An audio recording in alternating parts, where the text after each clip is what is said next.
YTN 라디오 이동경 뉴스 정면승부 3부 시작하겠습니다. 1부 인터뷰에 이어서 일본의 수출 규제 조치에 대한 정치권의 대응을 알아보겠습니다. 더불어민주당이 일본의 수출 규제 사태에 대응하기 위한 당내 특별위원회를 구성했습니다. 오늘 첫 회의가 열렸죠. 일본이 경제보복대책특위 위원장 맡고 있는 최재성 의원 연결하겠습니다. 의원님. 안녕하세요. 예. 오늘 첫 회의 열렸는데요. 특위에는 일단 어떤 분들이 참여하고 계십니까? 예, 우리 민주당의 국회의원들이 다수고요. 예. 그다음에 외부 전문가 일부를 모셨습니다. 예. 그리고 보통 특위에는 이제 자문위원 제도를 두면 좀 생경한데요. 가령 경륜 있고 또 각각 외교 라인이 구축돼 있는 김진표, 송영길, 추미애 의원님을 또 자문위원으로 모셨습니다. 예, 오늘 어떤 이야기를 하셨습니까? 우선 지금까지의 언론, 또 야당, 또 민간 기업 등등의 경제보복 카드를 아베 정부가 뽑아든 이후에 예. 정보와 분석이 충분치 못했다 이런 논의를 했습니다. 예. 그래서 가령 이제 반도체 같은 경우도 지금 처음에 꺼내드니까 규제 품목이 구체적으로 뭔지 이 각각 세 가지 부품 소재 중에서도 기준에 따라서 또 품목들이 또 다양화되거든요. 예. 그래서 사실상 메모리 분야에는 타격이 생각보다 크지 않다는 게 이제 판명이 됐고요. 뭐 이런 등등의 정보 취합 및 분석이 너무 부실했다. 이제 그래서 그것을 잘 취합하고 총화하는 작업을 하자 이런 얘기를 했고요. 또 하나는 대응 전략도 경제 피해를 어떻게 할 거냐만 천착을 했기 때문에 예. 가령 쌍방향의 이제 영향들이 있거든요. 일본에도 있고 글로벌 기업에도 있고 그래서 여러 국가가 관련된 문제이기 때문에 경제적 측면, 산업적 측면에서도 이 부분을 너무 소홀히 했다. 그다음에 경제 외적인 측면이 있습니다. 외교적 측면, 또 안보적 측면, 또 최근에 한반도 상황, 일본이 북한을 끌어들였잖아요, 지금. 예. 이런 측면도 간과했다 해서 대응도 총합적으로 대응하고 로키, 하이키, 또 연성, 경성 대응을 다 준비해서 시의적절하게 대응을 하자 이런 얘기를 했습니다. 예.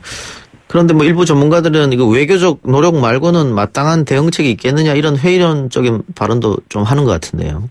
그렇지 않습니다. 예. 예를 들어서 단순히 일본이 보복 조처를 하니까 우리도 보복 조처를 하자 이런 차원의 문제는 피해가 우리가 더 크기 때문에 항상 약세일 수밖에 없거든요. 예. 그런데 예를 들어서 반도체 생산에 차질이 오게 되면 그거는 글로벌 생태계에 타격을 주게 되기 때문에 일본 기업도 일부 포함이 되지만 중국, 미국의 글로벌 기업들이 특히 IT 기업들이 직격탄을 맞습니다. 예. 그리고 메모리 분야에 우리 점유율이 75% 이상 되기 때문에 이 부분이 만약에 감산이 되거나 중단이 되면 세계 경제가 난리가 나는 겁니다. 예. 그래서 이런 것들을 전혀 생각하지 않거나 고려치 않거나 아니면은 뭐라 그럴까요? 우리의 그런 능력에 대해서 이제 너무 폄훼하는 이런 것들에 대해서 냉정하게 바라보면은 꼭 그렇지 않다 이런 거고요. 예. 그 앞서 인터뷰한 하태경 의원은 우리 정부가 일본 정부보다 여론전에서 밀리고 있다, 홍보가 더 필요하다 이런 얘기도 했는데요. 그렇습니다. 특이한 사항이 일본은 일단은 경제산업 분야에 있는 이 관계자들 일부 말고는 원보이스에 성공을 했습니다. 다시 말해서 기업은 전통적으로 정부에 대항하지 않거든요. 예. 그리고 언론도 아사히 신문이나 뭐 일부 신문이 조금 균형 있게 보도를 하고 언론도 아베 정부를 따라가고 있고요.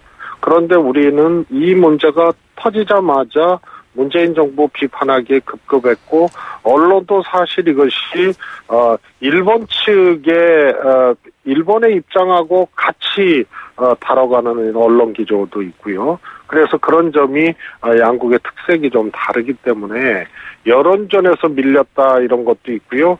우리 한국 상황이 적어도 이 정도의 위중한 사안이면 한 목소리를 내고 여야를 넘어서서 힘을 합쳤거든요. 예. IMF도 그렇고 2008년 글로벌 금융위기도 그랬는데 굉장히 이거를 당략적으로 해석하고 이걸 넘어서서 이것이 일본의 목소리인지 한국의 목소리인지 모를 정도로 지금 엉켜 있는 것이 이것이 더 근본적인 문제라고 예. 봅니다. 뭐 여기에 대해서는 여야 정쟁으로 나서 싸울 일이 하나도 없다 이런 말씀 같고요.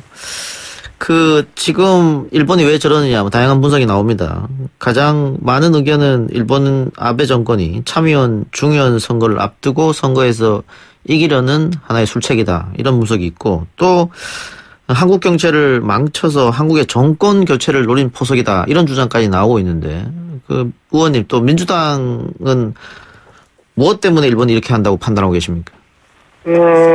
저는 경제적 측면이 있고 또 경제 외적 측면이 있다고 보거든요. 예. 그러나 이것이 분리된 것은 아니라고 생각을 합니다. 예. 그래서 참여연 선거는 그냥 선거 자체에 이기기 위해서다. 그건 뭐 당연히 아베 정부가 그런 건데요.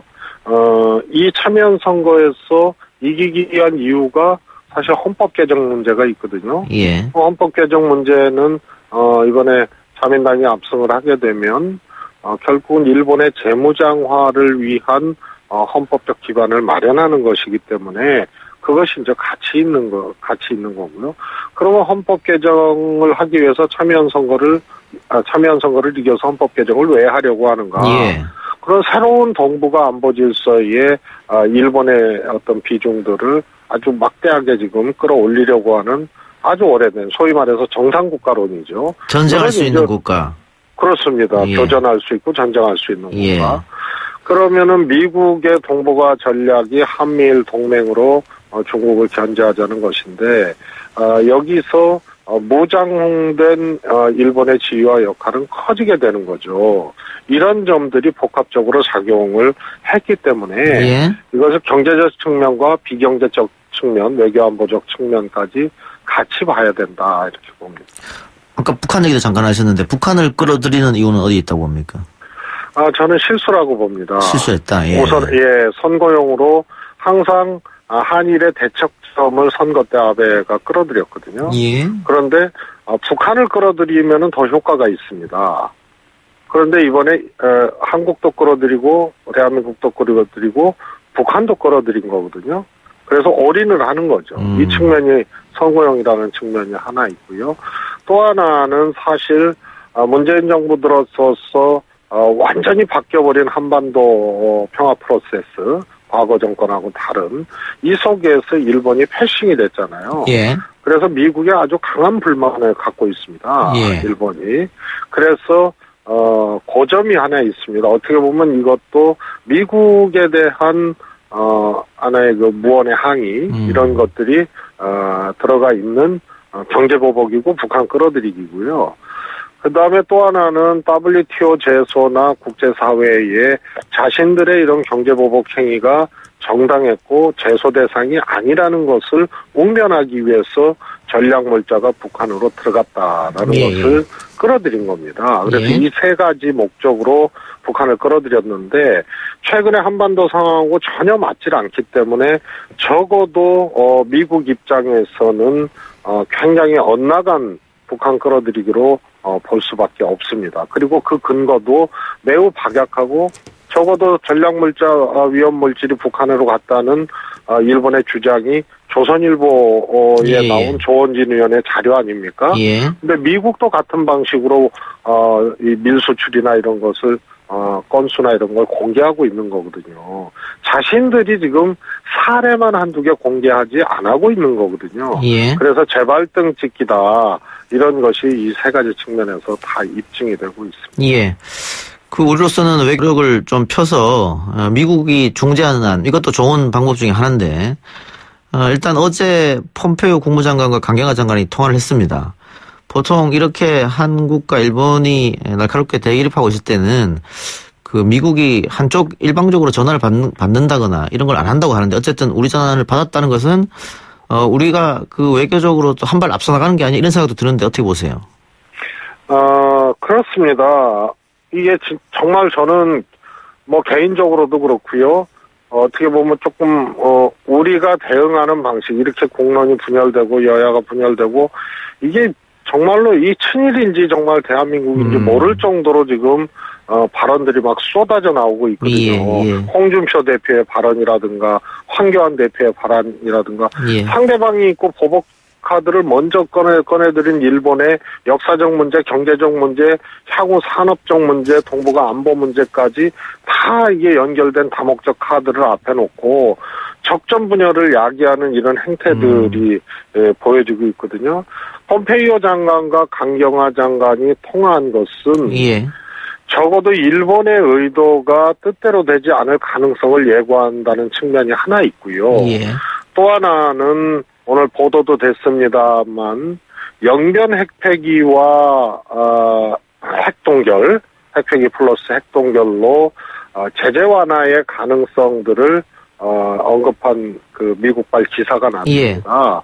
이건 한반도 상황이 급진전되고 있는 거거든요. 적어도 이 비핵화 프로세스가 진행이 되고 거기에 제재 문제가 예외 내지는 완화될 가능성들이 지금 급하게 진행되고 있는 겁니다. 그래서 저는 외교 안보 라인에서는 일본 문제를 강조해서 얘기하지 말고 한반도 비핵화 프로세스 상에 미국과 지금 대화하고 있는 거, 북한과 미국이 대화하고 있는 거 이것이 급진전을 예고하고 있기 때문에 여기에 충실하면요. 일본이 북한을 끌어들여서 전략물자 북한 반입 운운한 것하고 정면으로 배치되는 상황이 지금 발생하는 겁니다. 그래서 이것이 우리가 아주 유효하게 가져갈 수 있는 전략적 상황이기 때문에 거기에 외교 라인도 충실하면 일본 문제도 일본 문제에 대한 미국의 입장도 자연스럽게 좀 정리될 가능성이 있다고 봅니다. 앞서 인터뷰한 하태경 의원도 이렇게 어려울 때는 정부 혹은 대통령 비난은 조금 자제하고 보수 야당이 협력해야 된다 이런 얘기를 했었는데 같은 맥락인 것 같고요. 그런데 그 의원님 이게 굉장히 중요한 사안이다. 의병을 일으킬 만한 사안이다. 이렇게 말씀하셔가지고 너무 감정적으로 대응한 거 아니냐 이런 비판이 좀 있습니다. 이런 거죠. 감정적 대응이라는 거는 사실 감정적 대응이라는 말 자체는 기준이 없는 건데요. 너무 단선적으로 지금 반응하는 거 아니냐 이런 걸로 저는 해석을 합니다. 일본이 보복 카드를 꺼내 들었는데 경제적으로 약세에 있는 우리가 치고받기 하겠다는 그런 단순한 얘기냐 이런 거 아니겠어요? 의병을 일으킬 정도로 지금 경제 침략을 일방적으로 하고 있고 외교안보 문제까지 지금 엮여 있는 건데요. 그러면 당연히 그런 의문심으로 우리가 대해야 되죠. 그런데 대응 방식은 저는 로키, 하이키, 강원 양면 이런 것을 다 총합적으로 분석하고 갖춰야 된다는 걸 일관되게 얘기를 했거든요. 그런데 이걸 지적하는 사람들은 아무것도 하지 말고 피해가 많으니 무릎 꿇고 빨리 협상해서 내서 이 피해를 줄이거나 없애라. 이거 한 가지밖에 없는 거예요. 그래서 왜 의병을 일으킬 만한 지금 사안이 발생을 했다는 얘기를 자꾸 호도하고 이렇게 하는 이유가 저는 오히려 납득할 수 없습니다. 알겠습니다. 강원 양면 로키 하기 하면 다 써보는 그런 방책 하나로서 그런 말이 나왔다. 이렇게 제가 이해하겠습니다. 검토도 안 하고 있는 거 아니에요? 지금 아무 대안도 없이 말이에요. 그래요. 저기 특사 파견 어떻게 보십니까? 그런 얘기도 나오고 있던데. 저는 대정부 질의에서 자유한국당 의원이 총리를 대상으로 했는데요. 그런 게 잘못된 겁니다. 21일 이후에 일본의 여야가 간다. 그거는 저는 우리 대한민국 국민들을 향한 아주 여야를 넘어서서 단일한 행보를 한다는 의미에서 의미가 있다고 생각하는데 일본에 만약에 여야 공동 방문단이 단일단이 간다. 그런데 사전에 조율되지도 않고 일본에 가가지고 다른 목소리 나오고 이러면은 그건 안간힘만 못하는 거거든요. 특사도 마찬가지입니다. 우리가 할 수 있는 카드 중에 특사가 있다면 그거를 지금 얘기할 단계가 아니에요. 아베 손위에 이 아무 얘기나 다 꺼내가지고 대한민국을 거울 들여다보고 지금 상황을 체크할 수 있게 만들고 칼자루는 그쪽에 줘버리고 이런 상황이 바로 특사 제안 같은 거라고 생각을 합니다. 그래서 공개적으로 할 일이 있고 비공개적으로 차분히 추진할 일들이 있는데요. 지금 일본이라는 단일 통로를 통해서 빨리 이 문제를 외교적 방식으로 해결할 수 있다는 것도 사실은 현실적이지 못한 거기 때문에 이런 얘기 자체를 저는 공개적으로 하는 거는 자제해야 된다고 봅니다. 예. 지금 네티즌들 또 일반 국민들은 자발적으로 불매운동을 하고 있습니다. 1인 시위도 하고 있고요. 또 시민단체 움직임도 있고 그런데 한쪽에서는 그런 불매운동이 효과가 없을 뿐더러 우리한테 피해가 오는 수도 있다. 그래서 자제해야 된다. 이런 얘기도 있던데 의원님은 어떤 생각이십니까? 정부에서 민간의 불매운동을 제한할 수도 야기시킬 수도 없습니다. 예, 그건 불가능하겠죠. 예, 당연한 거죠. 예. 그런데 반도체 3가지 일본의 한국으로의 수출 규제가 아베 정부로부터 발표가 되니까 예. 우리 피해만 왜 생각합니까? 일본 피해도 간단치 않거든요. 예. 그리고 글로벌 기업들의 피해들이 그거는 뭐 더 상상할 수 없을 정도로 일어나는데 우리가 반도체 최강국입니다. 점유율이 너무 높아요. 예. 이거는 다 양적으로 다른 생산 라인에서 다른 나라에서 이것을 한국의 반도체가 감산되거나 이러면은 대체할 수 있는데 대안이 없습니다. 예. 그런데 우리 불매운동이 오히려 역효과라는 이런 논리는 그러면 반도체 보복의 경우에는 왜 그런 얘기를 안 합니까? 거꾸로. 그래서 이게 어떻게 보면 이게 무슨 현대판 사대주의도 아니고 예. 정말 이게 어느 쪽의 목소리인지 모르겠어요. 그래서 국민들이 자발적으로 하는 것에 대해서는 저는 그것에 대해서는 절대로 비판하면 안 된다고 생각합니다. 예. 왜냐하면 이것을 넘을 수 있는 1차적인 에너지는 국민들이 단합해서 우리가 경제적인 여유에 있어도 다양한 방식으로 이것을 극복하자는 그 에너지를 만들어내는 게 1차적인 거거든요. 예. 근데 여기에 자꾸 분열을 하고 토를 달고 불매운동까지 우리는 오히려 역공당할 수 있다고 생각하고 반도체 저쪽에서 보복에 대해서는 피해만 얘기하고 이런 법이 어디 있습니까? 예. 지금 저희 청취자 댓글도 의원님 이야기랑 일맥상통한 댓글이 많이 달리고 있네요. 예. 자, 우리 정부가 내일 일본 도쿄에서 수출 규제 조치와 관련 양자 협의를 한다고 하는데 어떻게 조금 기대하면 됩니까? 어떻습니까? 저는 큰 기대를 하기 어려운 단위고 시기이라고 생각을 합니다. 예. 말씀드렸다시피 아베가 저런 다목적력 강도 높은 카드를 1차적으로 꺼냈을 때는 이것이 금방 과장급 협의에서 해결될 수 있는 사안은 아니라는 거고요.